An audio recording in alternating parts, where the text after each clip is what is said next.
what I was saying is that this one's going to be relatively shorter, unless, there's more questions and stuff like that. That's just because of the fact that, I mean, in my opinion, like the neural networks itself, like the concept of it actually, I feel like isn't too deep of a question. Like once you get the idea of back propagation, which is basically a bunch of math, gradient descent really is what you're trying to do. But once you figure out, okay, this is the loss function, or sorry, not the loss function, the cost function.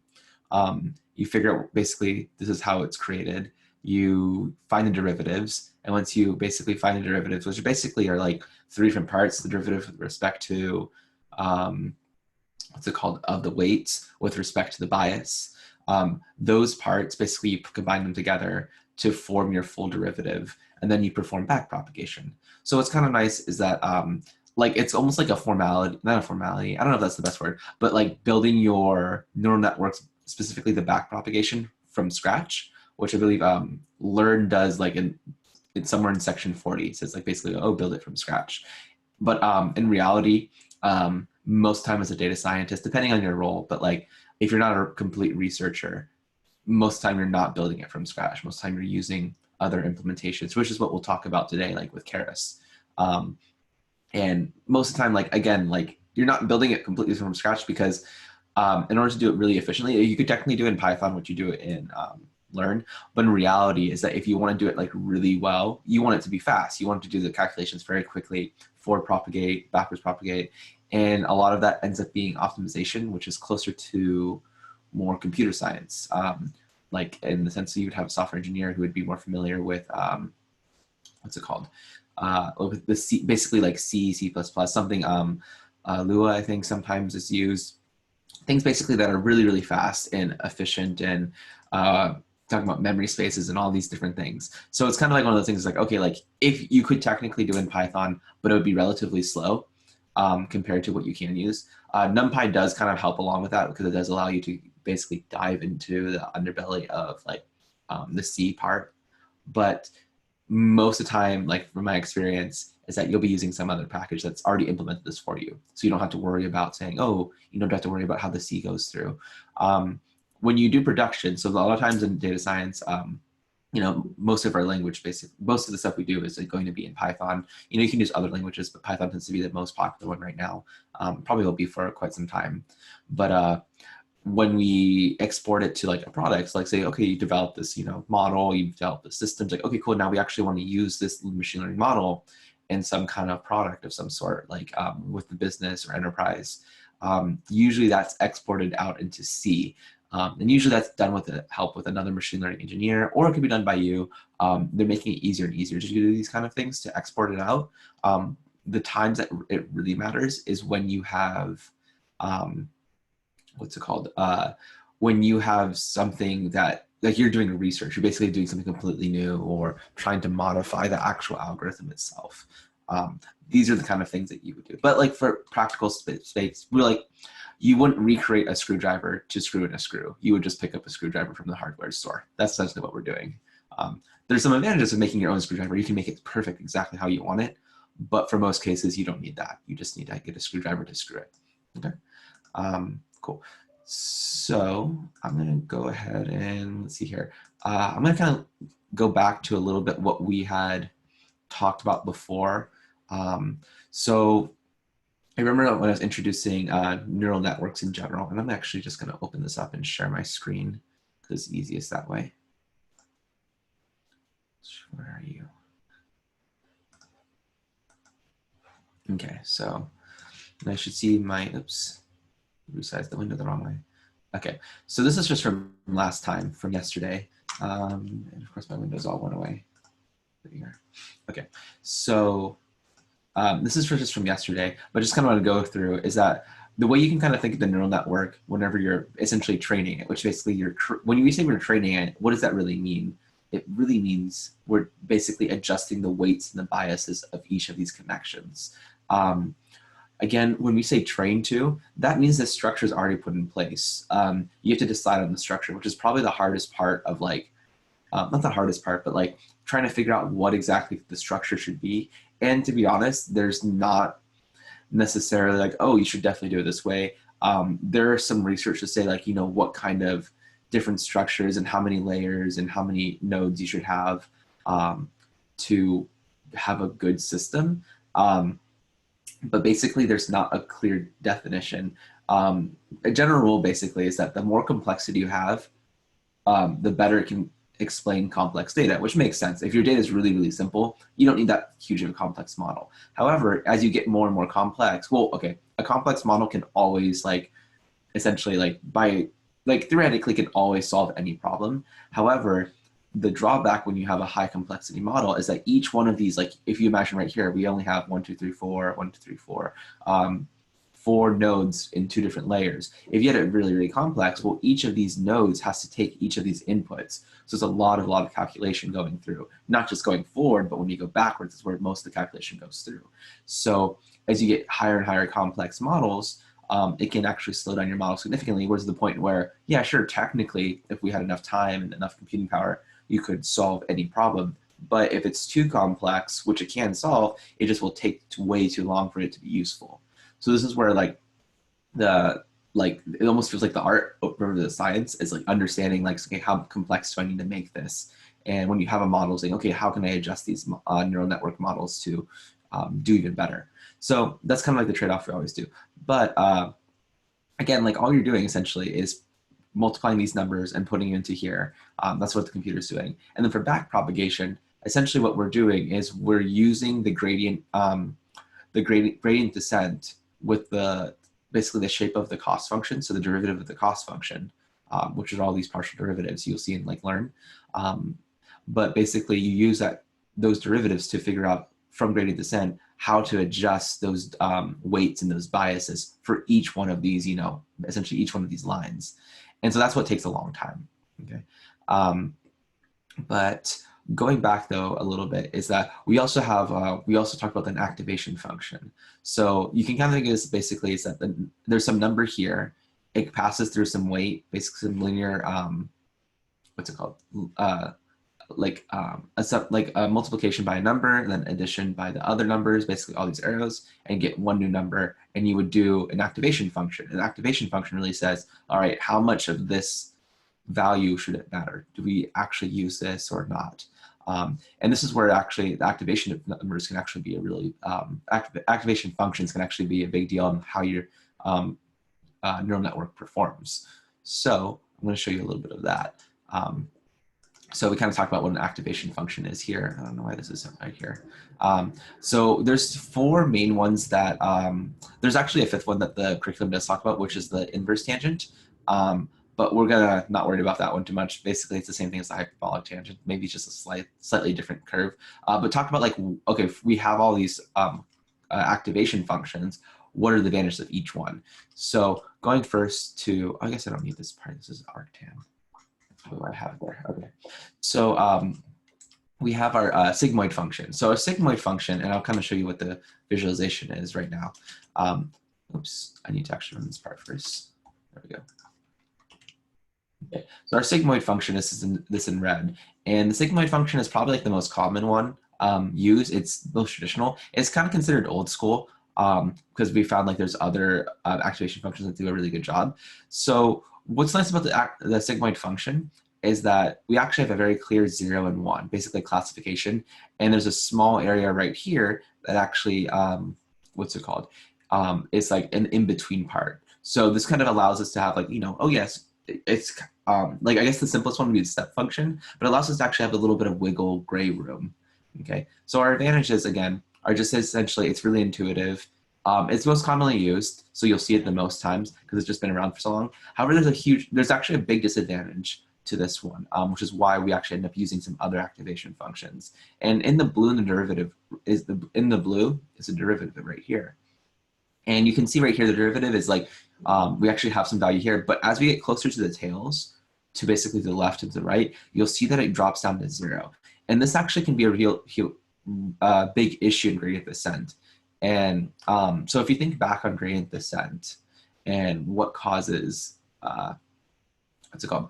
What we do in gradient descent, we use the derivative with the value to actually see to see how much we should adjust our our weights or our biases, right? Well, the problem is if our gradient's really small, basically close to zero, our adjustment to the weights will be really, really small too. So it ends up being that when we have this small derivative, and when I say small, I mean zero, not negative, but like small, zero, absolute value. And when we have those really small derivatives, you basically have a really long time to adjust. It takes a long time for it to adjust the W. It's kind of like we talked about like our learning rate. So our learning rate was kind of like how far we stepped. So you can imagine we have like in the gradient descending how much we should adjust. We have the original value. We have the, what's it called? The learning rate. So these are all being multiplied. And then at the final thing, we have the actual gradient being multiplied by this. So the learning rate is really small. We take only very, very small steps. We might never, ever get to the minimum value. Same thing happens with the derivatives really small. If the derivative is really small, we never adjust the W or like the weights or the biases by very much. So then what happens there is that we have basically almost like no learning or zero learning or like really, really slow learning basically. So this is actually called the vanishing gradient problem. And vanishing gradient just means like the gradient is getting close to zero. Basically, the derivative is getting close to zero. So this actually one problem with sigmoid is that it does pretty well when it's far away, like when it's like, oh, you're not supposed to see this value, let's go ahead and readjust you. But when it's actually close to that value, it's not the perfect value yet, but it's close to what it should be, or at least finding that minimum, it takes a long time for it to train even further and get better. So the sigmoid can take a long time, basically. So it's not used as commonly now. But the main point to do it is that it's relatively easy to kind of implement. You can see here it says 1 over 1 plus e to the negative x, or yeah, negative x, and it's ranged from 0 to 1. And you can see this part right here. Okay, so to kind of fix this, we have a new function, an activation function, hyperbolic tangent, or tanh. Okay, so the hyperbolic tangent function, I think most people, like, without being deep into math, doesn't use a hyperbolic tangent too often. But we have e to the x minus e to the minus x divided by e to the x plus e to the minus x. Okay. Fun fact about why it's hyperbolic tangent. The reason why we only have a tangent function here is because there's basically a hyperbolic sine and hyperbolic cosine, and basically it's like, oh, it's related. So anyway, but just to see the visualization of that, it goes from -1 to 1, and you can see it looks very similar to our sigmoid. So here's our sigmoid function right here. And we have this guy right here. But what is nice about it is that it has a different, basically it slopes curves differently. So it allows us actually to have a little bit of a faster training than sigmoid, because the steeper gradient basically drops it very quickly. It says, all right, go ahead and get to this value very, very quickly. But as before, we still have this issue on the edges right here, where the gradient, or I should say the derivative, goes to 0. So this is a huge issue right here. It's like it just take a long time. But tanh usually allows you to very quickly converge to the value. Basically, it's a bigger step versus trying to change the learning rate and everything like that. Okay, so that leads us to our next one, which is probably the most common one we found now. It's called the ReLU, or rectified linear unit. And usually it's just pronounced ReLU, just like that. And its range goes from 0 to infinity. And this one's kind of an interesting function, and I'll show you what this looks like. So this is the actual code from Learn to show you how it looks like. But you can see here in red is the actual function, and the blue is the derivative. And so you can see it's basically anything that's less than 0. I'm sorry, yeah, any x value that's less than 0. Basically, if it's negative, just set it to 0. Basically, there's no activation at all. And then if the value is higher than, this is a positive value, right? Greater than 0, we basically just increase it by x. So like basically the more positive it is, the higher the activation is. And so this is kind of an interesting one, because like when I don't know about you, but like when I first see this, I'm just like, wait, but why is that useful? Like how does that actually help? And one of the big reasons you have this is that calculation is more efficient. And the reason why is, again, when we had things that are very high values of here, if we wanted to get closer and closer to that optimal value, we actually would increase it, or it would take a long time to increase that value or approach that value with the derivative. But here, by basically saying like, okay, like, well, it's really high over here, we should really change this. The derivative basically stays constant at this point, and allows us to much more quickly approach the value that we want.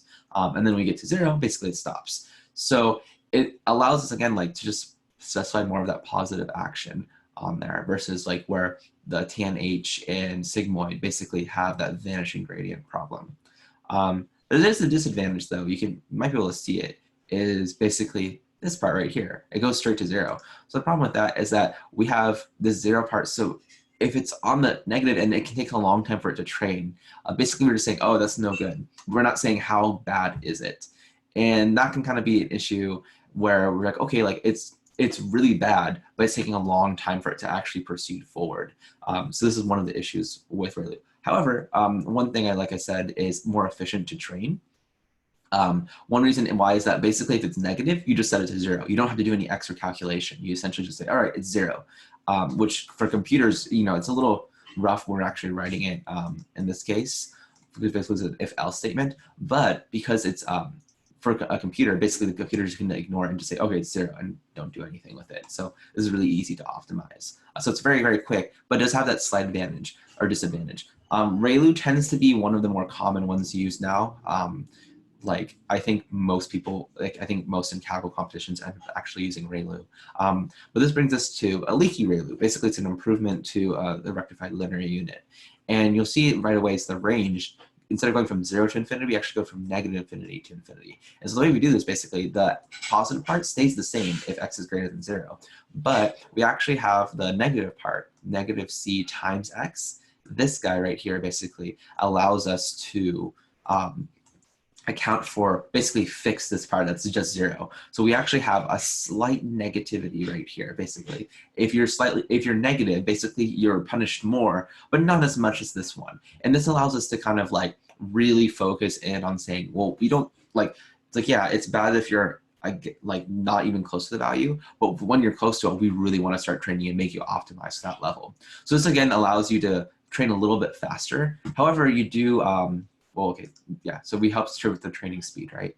But the disadvantage is a little subtle on this part, but the disadvantage is that the fact that we have 2 different things to calculate, and so it can actually take more time to compute, basically. When x is really negative, we still have to, when x is negative, we still have to compute the side versus just setting it to 0. So that does kind of slow things down. So for the most part, I would say, like, in general, like if you're kind of not sure the speed of things, ReLU is probably the way to go. You could use Sigmoid or even TANH to say, if you have basically, if you're not worried about it converging quickly. ReLU allows you to kind of much more quickly converge. However, just know that those negative values, it might take a while for it to actually approach the value or go away from the values that it's not supposed to be, right? And leaky ReLU is even better. However, it can be more computationally intensive, which means it takes more time and just takes more power too.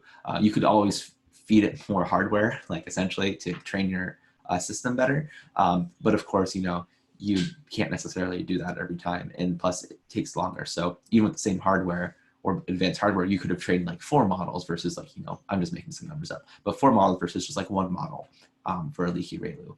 And so those are the balances you have to kind of consider. But for the most part, I almost always see people use ReLU.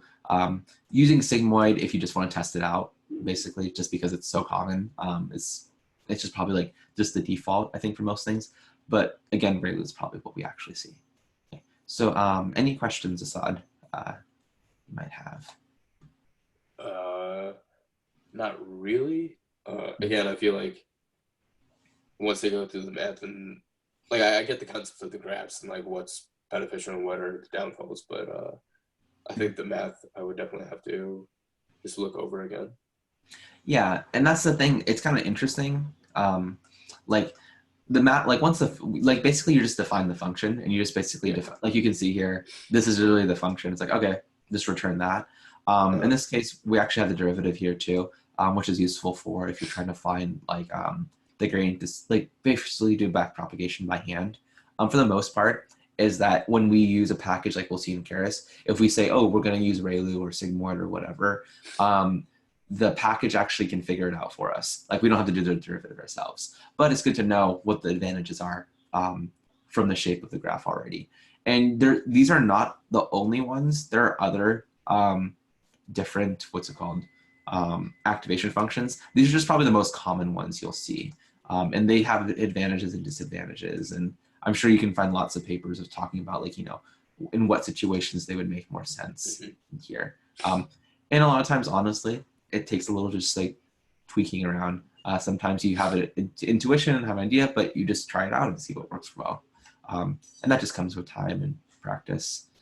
It's kind of weird. We're getting to this point in like machine learning right now where it feels very much more art than science.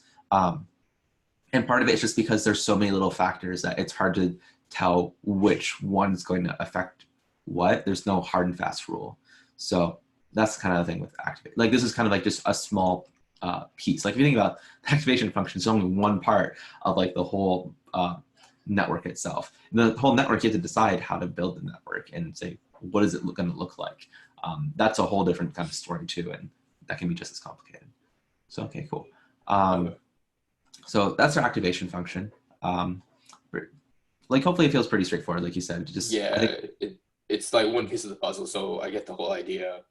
And then it's kind of like working with it over and over and then getting like a good understanding of which one works where best.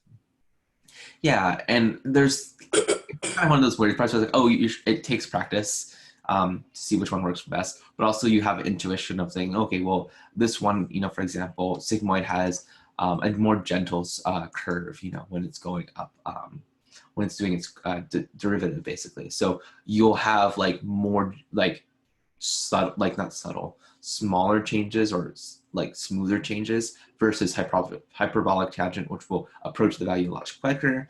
ReLU allows you to train it even faster because you basically are saying if it's positive, you really bump it up a lot. So this kind of allows you to do a few things. But to understand like when that's useful, I think honestly practice and just seeing what other people have done and research and comparisons can be helpful at this early stage, even later stages too. So okay, cool.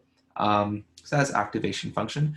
So if you look at section 41, which is what this is, this section really, this study group is supposed to be based on around, you'll notice that they're relatively short.